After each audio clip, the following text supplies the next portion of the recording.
Sebelum menonton, jangan lupa like, subscribe, dan tekan tombol lonceng. Selamat menyaksikan. Kementerian Koperasi dan UKM bersama Kementerian Perindustrian dan Kementerian BUMN berkomitmen bersinergi menghubungkan pelaku koperasi, usaha mikro kecil dan menengah, dan industri kecil menengah untuk terhubung ke dalam rantai pasok global. Hal ini bertujuan untuk mendorong peningkatan ekspor dan penguatan substitusi impor. Isu strategis terkait rantai pasok menjadi perhatian. Hal ini disebabkan masih rendahnya kemitraan koperasi, UMKM dan IKM terhubung dalam rantai nilai global. Saat ini keterlibatan UMKM pada rantai pasok juga masih minim, hanya mencapai 6,3% dalam rantai nilai global. Hal tersebut mendorong pemerintah untuk mencari potensi-potensi pengembangan kemitraan antara koperasi dan UMKM atau IKM dan badan usaha milik negara maupun swasta. Menteri Koperasi dan UKM Teten Mas Duki menyampaikan, salah satu upaya ialah sinergi antara Kementerian Koperasi dan UKM dengan Kementerian Perindustrian dan Kementerian BUMN yang bertujuan untuk mendorong masuknya koperasi, UMKM dan IKM dalam rantai pasok BUMN. Menurut Teten, sinergi ini sangat penting karena merupakan salah satu upaya untuk mendorong koperasi, UMKM, dan IKM sebagai kekuatan ketahanan ekonomi dalam rangka mendukung pertumbuhan yang berkualitas dengan sasaran utama peningkatan nilai tambah, daya saing, investasi, ekspor, substitusi impor, dan perluasan lapangan kerja melalui penguatan koperasi, usaha mikro kecil dan menengah, dan kewirausahaan. Ini keterlibatan rasio produk UMKM dalam rantai pasok nilai global itu masih rendah, 6,3%. Jauh di bawah Malaysia yang sudah mencapai 46,2%. Thailand 29,6%. Vietnam 20,1% dan Filipina 21,4%. Ya, ini data WTO ya. Dan kontribusi ekspor kita UMKM itu masih rendah, masih 14%. Jauh dibandingkan dengan China 70%, Jepang 54%. Nah, ini artinya apa? UMKM perlu segera menjadi bagian dari rantai pasok industri nasional dan industri global. Dan saya kira memulai dengan BUMN ini sudah sangat tepat.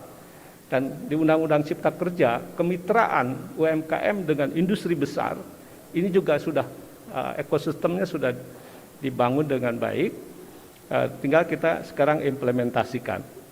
Nah, harapan saya Pak Erik, ini dapat menyemangati, ya ini baru ada 6 BUMN, tapi mudah-mudahan ini semakin banyak Pak, ya BUMN untuk bisa mendukung kolaborasi dengan UMKM atau IKM. Nah, peran BUMN sangat strategis dalam meningkatkan partisipasi UMKM dalam rantai pasok dan nilai industri dan global. Saya kira banyak potensi produk koperasi UMKM atau IKM yang dapat dipasok ke BUMN maupun ke perusahaan besar, seperti komponen, produk kesehatan, alat-alat pertanian, makanan minuman, furniture, produk potensial lainnya termasuk bahan baku.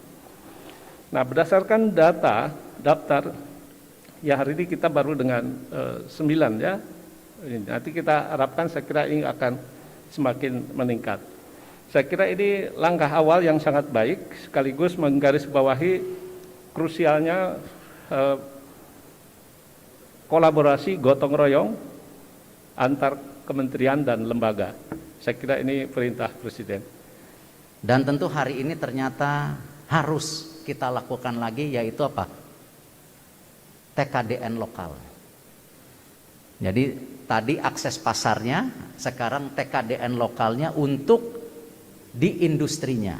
Apakah tadi yang dinamakan Pertashop, ya tabungnya, atau PLN yang jenis apanya atau yang lainnya. Dan nilai transaksinya tadi saya lihat 53,2 miliar kalau tidak salah. Tapi saya yakin, ya kalau direksi BUMN kita juga mau, nilainya insya Allah Pak Teten 10 kali lipat, ya di tahap awal.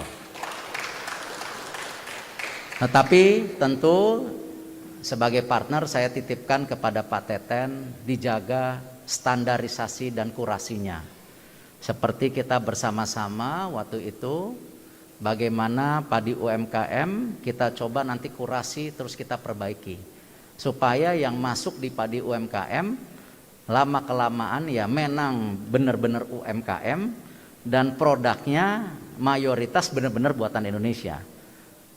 Itu juga yang saya harapkan juga untuk tadi kepada Kementerian Perindustrian untuk memastikan, karena ini bagian daripada jantung daripada industri PLN atau industri Pertamina, ini jantungnya, atau mungkin di Telkom, ini kurasinya sama standarnya harus benar-benar sesuai ya, karena penting sekali keberpihakan TKDN, Kementerian BUMN atau para BUMN ini juga memastikan tidak menurunkan standar daripada bagaimana BUMN ini bisa terus bersaing di market dan di pasar global. Jadi saya sangat berharap kerjasama ini bisa ditingkatkan, dan insya Allah kami di BUMN sangat membuka diri pada kondisi seperti ini, dan tentu dengan segala support yang ada, saya akan memastikan hal ini terjadi. Dan tentu terima kasih atas kesempatan kerjasamanya dari dua kementerian, dan tentu terima kasih kepada direksi BUMN yang terus berkomitmen dalam mendukung transformasi yang ada di BUMN itu sendiri. Kerjasama yang telah ditandatangani oleh para IKM dengan 6 BUMN sebagai implementasi nota kesepahaman tersebut menunjukkan bahwa IKM mampu memenuhi persyaratan dan spesifikasi tinggi yang diterapkan oleh BUMN.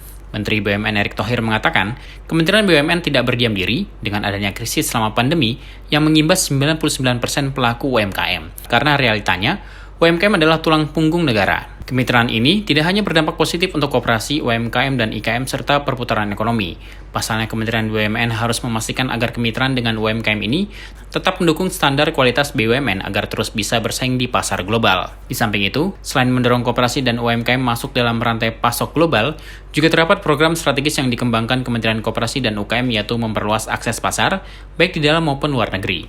Selain itu, terbitnya PP Nomor 7 Tahun 2021 tentang kemudahan, perlindungan, dan pemberdayaan koperasi dan UMKM juga memberikan angin segar untuk pengembangan koperasi dan UMKM di tanah air. Di antaranya optimalisasi belanja kementerian atau lembaga 40% untuk menyerap produk UMKM, memastikan 30% dari infrastruktur publik untuk tempat usaha UMKM, serta mendorong kemitraan strategis antara usaha besar dengan usaha mikro dan kecil. Tim Eljon Media melaporkan.